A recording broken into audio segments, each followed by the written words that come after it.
lò vào nhóm cô hay bông bồn ăn đấy anh đã một chú đẩy hói bông bồn này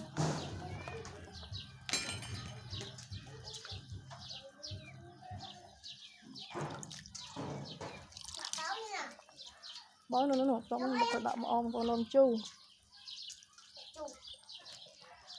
đạm om sài chui nào con này nữa om sài chui một tên bói nó không thoát à tụi nó gặp tên con này đi xong lon chu sài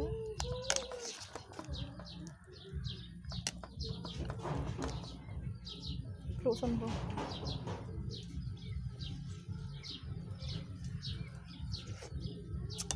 mong con này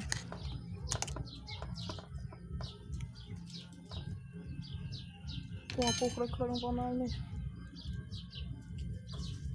lon chu trai pra mình con